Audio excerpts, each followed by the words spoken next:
guys, welcome back to my channel, and if you're new here, welcome sis. My name is Yap. First and foremost, I just want to say happy Valentine's Day to everybody out there. You know, I'm single, I ain't got a boo or whatever, but it don't matter, okay, period, because today I'm here to entertain you guys. All the lonely people at home, this video is for you, okay, period. But today, as you guys can see by that title and by all this going on right here, I'll be doing a very dramatic Valentine's Day hair and makeup, and this video is also in collaboration with Vshow hair. Thank you guys so much for sponsoring today's video. They sent me over this really nice frontal wig unit, and all the details on this hair will be down in the description box below. Now before we hop into the video, don't forget to like, comment, and subscribe, and hit that notification bell so every time I post a new video you will be the first to know. Make sure to follow me on Instagram at YapMUA and on Snapchat YapYap16, and we're gonna get started, period. Okay, so first things first, this is the texture of the hair, and the details of the hair are on the screen. 28 inches. This hair was really full in its deep water wave, and I really liked the texture. And this is how it came. It did come pre-plucked, but I wanted to pluck it a little more and bleach the knot, so that's what I did. And this is how it ended up after I bleached the knots and plucked it myself. I didn't really have to pluck it because it did come a little pre-plucked, but you know, I want my scalp to look like scalp, you feel me? So this is just what I did to personalize the wig. And once again, all the details and the link to this wig will be down in the description box below. And now we're gonna install the wig. So I did do the bald cap method off camera, and I also put my foundation shade on the lace of the frontal wig just so that it matches my skin better and it melts really flawlessly. And now I'm putting 3 to 4 thin layers of glue all across the perimeter of my head, making sure that each layer is dry before I put on the next layer. In today's video, I did decide to switch it up a little bit. Instead of cutting off the lace before I put it into the glue, I'm gonna cut the lace off after. As you can see, the lace is still on the wig, and I'm just gonna take a blow dryer and make sure that the glue is almost dry but not fully dry, so that obviously the wig has something to stick to. And now, as you can see, I'm taking the wig and just pressing it into the glue.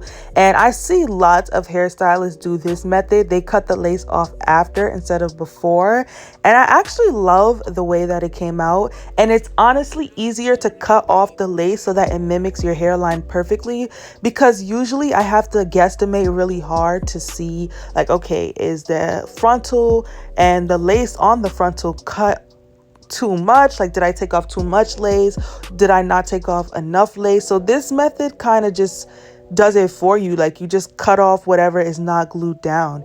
And I glue down the sides last because the sides are very important. Like, if the sides slide back, I take off my whole frontal. Like, that's how much I hate when the sides are not glued down. So I make sure to glue down the sides last so that I pay extra attention to it and that it's very laid and the glue is melted. So after I push the hair into the glue, I'm now taking an eyebrow razor to cut off the remaining lace. And I use an eyebrow razor because if you use a scissor, it'll come out too straight, and naturally no one's hairline is that straight. So yeah, I'm using an eyebrow razor to just mimic the hairline.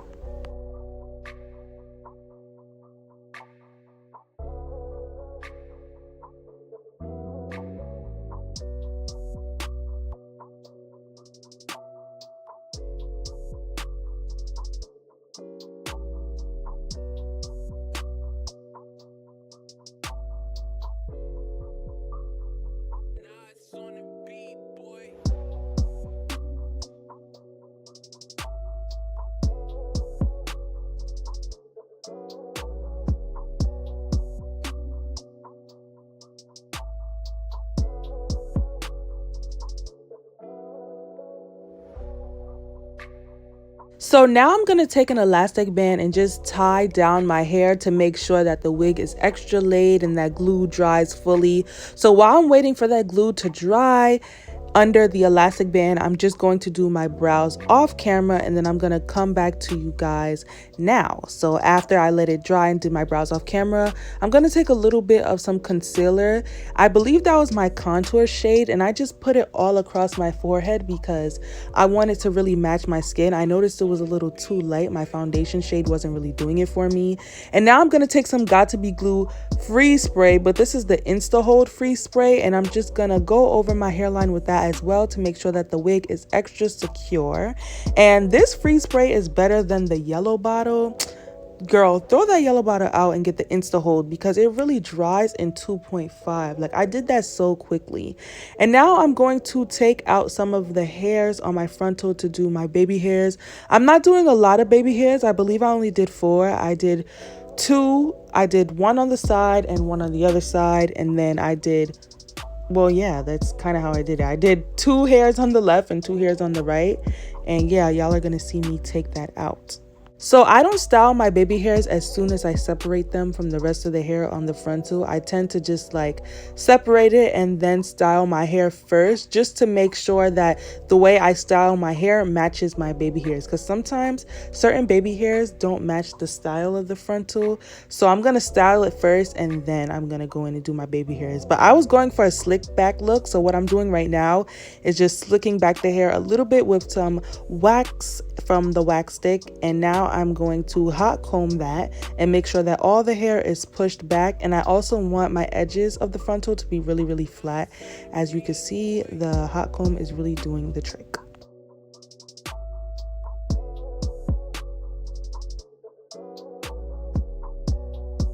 So now I'm going to style my baby hairs, and all I'm doing is taking an eyebrow razor, the same razor that we used to cut off the lace, and I'm going to take some mousse, and then I'm going to take an edge brush, and I'm just going to style my baby hairs. Now I find that a good way to get like the perfect baby hairs is to use a comb instead of a brush. I really like the comb on the baby hair brush, and then I'll go like back and forth with the comb and the brush once I figured out the shape. And yeah, I just feel like baby hairs are a hit and miss type of thing. Like, honestly, it takes you so long to get like the perfect baby hairs. So if you're sitting there taking like 20 minutes, girl, don't even stress it, because honestly, I'm not gonna lie, that's how long it be taking me sometimes. Okay, so after I lay down my baby hairs with the mousse and the edge brush, I'm just gonna tie that down. Now if you haven't watched my previous videos, we about to get real ghetto. Okay, so first I take like this paper wrap that the barbers use, and I put that down, and then I take like a long sock to tie down my hair, because honestly, elastic bands hurt so much. Like, I tried it again, as y'all saw like earlier in the video, but it was hurting when I was doing my brows. Like, it was hurting so much. So I use a sock, and I put the paper under it because socks usually like stick to the frontal. But anyways, I put those products that I just showed in the screen in my hair to finish styling it, and this is how it came out. So once again, all the details on this bomb hair will be down in the description box below. Make sure you check out Vshow hair. And now we're going to get into the makeup. The first thing that I'm going to do is just prime my eyes, and I'm taking the Tarte Shape Tape Concealer in Rich, and I'm just placing that all over my eyes, and I'm extending it a little bit because that's where I'm going to place some eyeshadow as well. So I'm just priming my eyes and everywhere the eyeshadow is going to be, and then I'm going to set that. Now usually I don't set my eyelids, but I'm using a paint today, and you can't really put like a wet product on top of a wet product, or else it's just gonna move around, you know. So I had to have a little dry base in order for the paint that I'm going to use, which is this paint, and I needed it to stick, so I needed my base to be dry. So now that I have my base on, I'm just going to pat the paint all over my lid, but I'm gonna pat it in a specific shape. Now the shape doesn't really have a name, but I was going for like a wing effect, if that makes any sense. So I'm just patting that on and also just smudging it because I wanted it to be like blended a little bit. But this is really to just prep for a purple eyeshadow that I'm gonna put on top of it. I use this paint though because it really makes the eyeshadow so much more pigmented. And I used purple because obviously I'm using a purple eyeshadow right now, and this is from the Lick and Lash palette. Oh no, right? Is it the Lick and Lash palette? No, I think it's Lick and Lash Cosmetics, and this is their Playful palette, and this is in the shade Obsessed. And I'm just patting that right on top of the paint using this brush that I got from BH Cosmetics. Now this brush doesn't have a name either, but I got it from their like black and gold set. But you could use any fluffy eyeshadow brush that you have. It should work fine. You could also use the Morphe M506 brush. And now after I blended out the purple, I'm gonna go in with this really pretty hot pink on the Morphe M506 brush actually, and I'm just gonna place that right on top of the purple. Now, what I like to do personally in order to get the colors to be really pigmented, I like to pack the color on first and then worry about blending it out later. I don't really like tap the color on and then blend while I'm tapping it. I want to make sure that there's a lot of color payoff, so I tap it on and then I blend it out, which is what I'm doing right now. And sometimes you gotta really get in there, so I'm lifting up my brow to really get up in there because we gotta make sure that everything is blended seamlessly. So that's what I'm doing, just making sure that the pink is blending in really nicely with that purple. And then I'm gonna take a clean crease brush, and this is from the Sephora collection, and I'm just gonna go back and forth between that and the Morphe M506 to make sure that the edges of the pink is blended really nicely. Also, forgive me if I didn't say this before, but all the products will be down in the description box below. Usually I put it on the screen, but I wanted to switch it up because I think it will be a little more helpful if I put it in the description box instead. So now I'm deepening it up the first purple that we put, and I'm using this purple that's a little bit darker just because I kind of wanted the purple to stand out a little more, and I wanted to add a little more depth to my crease. So I just put a little bit of a deeper purple on there, and I'm also going to go in with a black eyeshadow and deepen that up just a little bit more. And I'm using that same Morphe M506 brush, and I'm also using the same Sephora collection brush as well.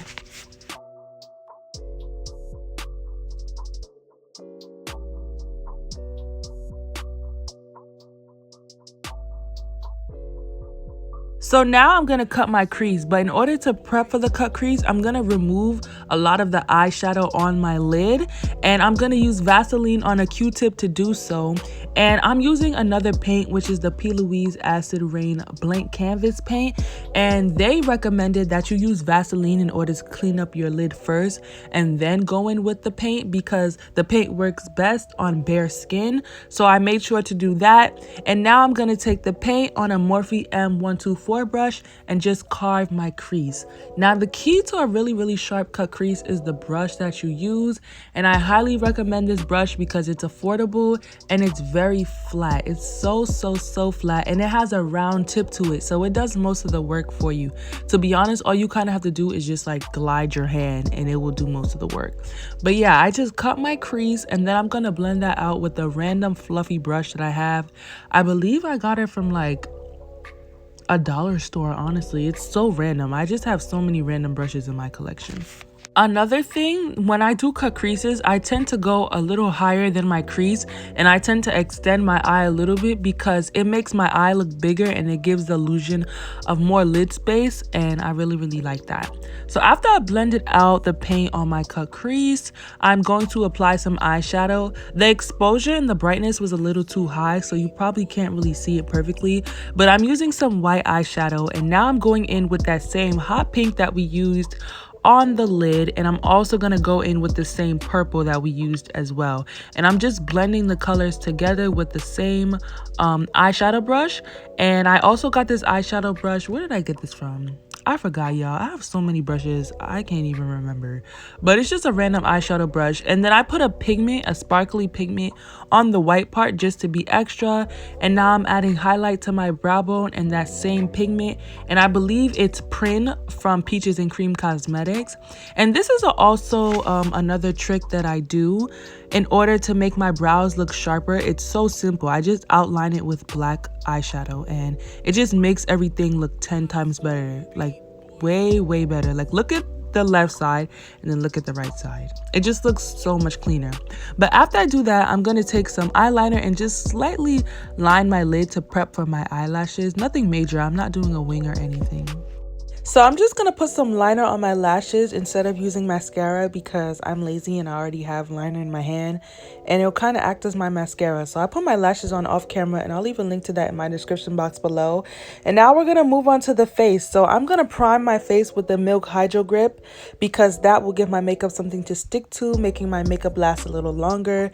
I then put a mattifying primer in the places that I get oily, and now I'm setting those same oily places with the RCMA No Color Powder powder, and this will help to keep all my oils on lock, and my oils won't really come through. It'll just mattify everything tremendously, and it also helps the makeup in those oily places last even longer. So while I sit there and let it bake and let it work its magic, I'm gonna apply foundation to the rest of my face, and I only apply foundation in the places that I feel like I need it. So it looks like I'm applying it all over, but I'm not really like spreading it. I'm only applying it in places where I see like a scar or a blemish, and naturally when I blend it out, it will spread all over. So this gives me like a full coverage look without it feeling full coverage and without it feeling heavy. And I make sure to like dust off the powder when I'm finished baking it, and then I apply foundation on those oily areas as well. But it's very important to wipe away the powder. Don't like let it bake and then put foundation on top of it. Make sure to wipe it away and then you put foundation on top of it. And now I'm taking this foundation brush that I got from Tarte, and I had this brush for years. I actually think it's discontinued and it doesn't have the name on it, because I legit had this brush for like 4 years now. So yeah, I'm just using that brush, and I'm just going to pat and blend the foundation in all over my face. Now I'm going to highlight, contour, and just finish up my face. So before I stop talking, I just want to say one thing. Well, if you don't watch my videos, make sure to go check out the rest of my videos, okay, period. You will love it here. Everyone who subscribed loves it here, and that's on period. And also, when you are wearing a frontal or a closure or any wig, I definitely recommend to not contour your forehead unless you put your contour shade on your frontal, because it will make your frontal look way lighter than it needs to. And usually in my other videos, my frontals look a little light, but in this one I feel like I really mastered not having my frontal look too light. So yeah, there's a little tip or whatever. And once again, don't forget to check out Vshow hair. I'll leave all the information down in the description box below. The hair really came out good. The hair quality is good. There was barely any shedding. This is curly hair, so it's gonna shed a little bit, but it's normal. Like, it barely shed at all, and it only shed when I plucked it, and obviously I'm plucking it so it can shed, so that the frontal could look nice. But yeah, that's all I have to say. You guys could just enjoy the rest and watch the rest of this video. Once again, happy Valentine's Day to everybody out there, all my single people and all my cuffed people. Just happy Valentine's Day to everybody, and I hope you guys have an amazing and blessed day, and you know, sit back, kick your feet up, and enjoy the rest of this video.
Alright, so that concludes the end of today's video. I hope you guys really enjoyed it. Once again, happy Valentine's Day to everybody out there. I hope you guys really enjoy your day, and I hope you guys really enjoyed this video. Don't forget to like, comment, and subscribe. Hit that notification bell so every time I post, you will be the first to know. Make sure to follow me on all my social media accounts, and make sure to check out Vshow hair. And I'll talk to you guys in next week's video. Bye.